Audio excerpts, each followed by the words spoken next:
Hello everyone, I am Namit and I welcome you all on my YouTube channel. Leadership styles के 4 types होते हैं जिसमें हमने इनके मीनिंग्स ऑलरेडी डिस्कस किए थे। प्रीवियस वीडियो में हमने पढ़ा था कि लीडरशिप स्टाइल्स कौन कौन से हैं और एग्जाम्पल्स के साथ इनको हमने डिटेल में समझा था। आई होप आपने मेरी वो वीडियो देखी, अगर नहीं देखी तो ज़रूर देखिएगा, लिंक डिस्क्रिप्शन में आपको मिल जाएगा क्योंकि ये आज की जो वीडियो है उसी के आगे कंटिन्यू है।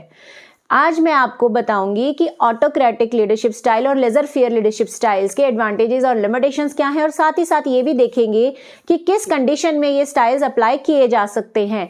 तो चलिए जल्दी से स्टार्ट करते हैं, मगर उससे पहले अगर आप चैनल पर नए हैं तो जल्दी से सब्सक्राइब कर दीजिए और लाइक शेयर करना मत भूलिएगा। तो हमारा जो ऑटोक्रेटिक है, जो मैं आपको ऑलरेडी बता चुकी हूँ, इसमें क्या था कि हमारा सारा जो डिसीजन मेकिंग पावर थी और अथॉरिटी थी वो एक मैनेजर के पास होती है और फॉलोअर्स उसे सिर्फ फॉलो कर रहे हैं, है ना।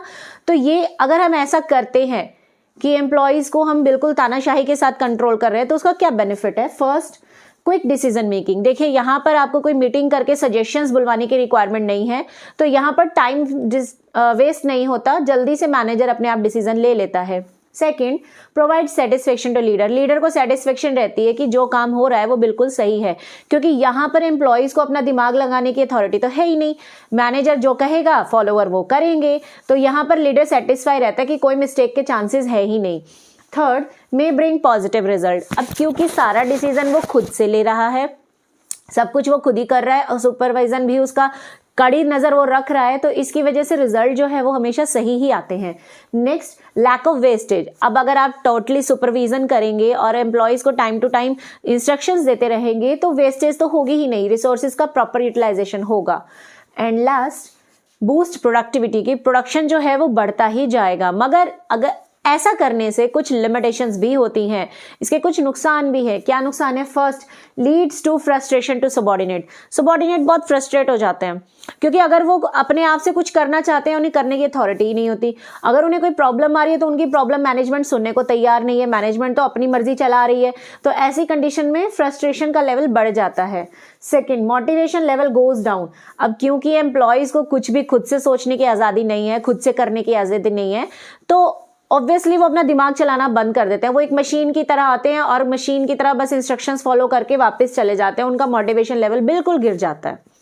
Next, creativity of subordinate not utilized. Subordinates ज़रूरी नहीं है कि हमेशा वो नालायक ही हो, वो अच्छे भी हो सकते हैं, उनके आइडियाज़ अच्छे हो सकते हैं।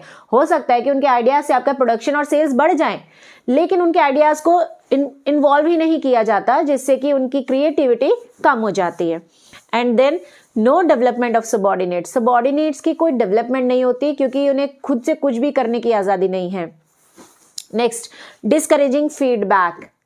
एम्प्लॉयज़ को किसी भी तरह का फीडबैक नहीं दिया जाता, मतलब अगर उनका काम पसंद नहीं आ रहा है तो उन्हें रोक के उन्हें समझाया नहीं जाता, उन्हें सीधा पनिशमेंट दे दी जाती है।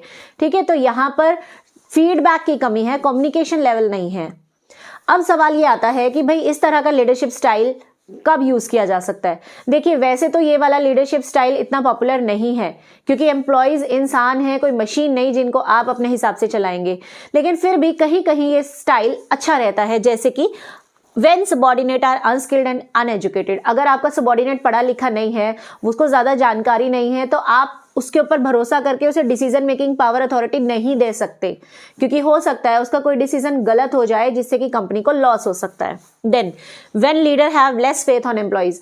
अगर एम्प्लॉयज़ के ऊपर आपको फेथ नहीं है, मतलब आपको लग रहा है कि ये एम्प्लॉयज़ ज़्यादा अच्छे से काम नहीं कर सकते, इनको ज़्यादा नॉलेज नहीं है, इनका एक्सपीरियंस नहीं है, तो ऐसी कंडीशन में आप अथॉरिटी अपने पास रखेंगे, उनको नहीं देंगे। Then, when company follows fear and punishment policy. जब कंपनी को ये लग रहा है कि भाई ये जो एम्प्लॉयज़ हैं ये बहुत ज़्यादा कामचोर हैं और इनको सीधा करने का एक ही तरीका है कि इनको पनिशमेंट दीजिए, तब ऐसी कंडीशन में ऑटोक्रेटिक स्टाइल बेस्ट रहता है। नेक्स्ट टाइप है हमारा लेजर फेयर, जिसमें मैनेजमेंट जो होती है वो अपने एम्प्लॉयज़ पे पूरा भरोसा करती है, उन्हें डिसीजन मेकिंग की अथॉरिटी देती है, उन्हें काम बता देती है कि क्या करना है, उसके बाद उस गोल को कैसे अचीव करना है ये उन्हीं पर छोड़ दिया जाता है। ठीक है, तो फर्स्ट एडवांटेज क्या है इसमें कि provide job satisfaction.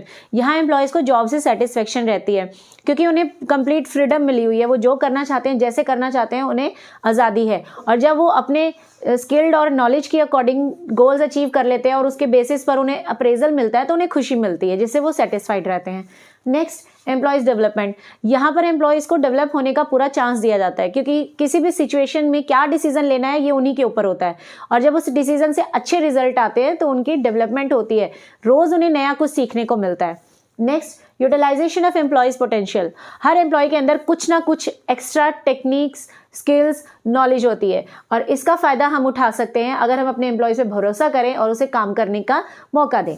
Next, quick processing. यहाँ पर हर काम बहुत जल्दी होता है, क्योंकि यहाँ पर बार बार अपने हेड से जाकर परमिशन लेने की रिक्वायरमेंट नहीं है कि सर मैं ऐसे कर लूँ, सर मैं ऐसे कर लूँ, ऐसा आपको पूछने की ज़रूरत नहीं है। कोई भी प्रॉब्लम आई है उसका डिसीजन आप खुद ले सकते हो, इससे काम जल्दी होता है। मगर इस लीडरशिप स्टाइल के कुछ नुकसान भी है, तो चलिए देखते हैं क्या है वो। First, chances of Chaayos. Chaayos का मतलब होता है गड़बड़ी होना, झगड़े होना, तो यहाँ पर चायोस के चांस बहुत ज़्यादा है क्योंकि एम्प्लॉयज़ को फ्रीडम मिली हुई है कि आप डिसीजन खुद ले सकते हैं। अब एम्प्लॉय अपने हिसाब से डिसीजन लेगा, हो सकता है उसके डिसीजन से किसी दूसरे एम्प्लॉय को परेशानी हो तो उनमें झगड़ा हो सकता है, ठीक है, या फिर वो अपने आप को ही लीडर समझने लग जाएंगे और मैनेजर को इग्नोर करने लगेंगे, उन्हें मैनेजर की कोई इंपॉर्टेंस महसूस ही नहीं होगी।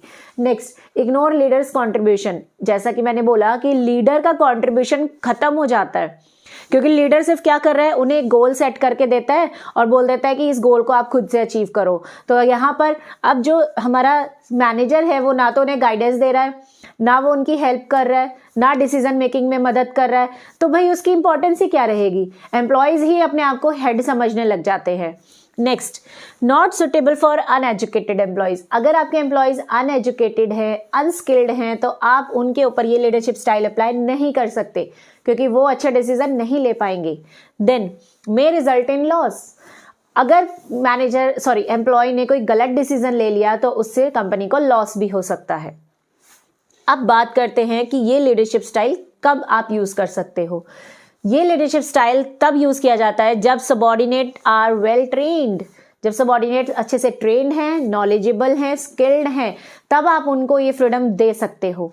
देन इंटेलेक्चुअली स्ट्रांग, यानी उनका ब्रेन बहुत स्ट्रांग है, वो क्विक डिसीजंस कर सकते हैं, हर प्रॉब्लम का सही सोल्यूशन निकाल सकते हैं।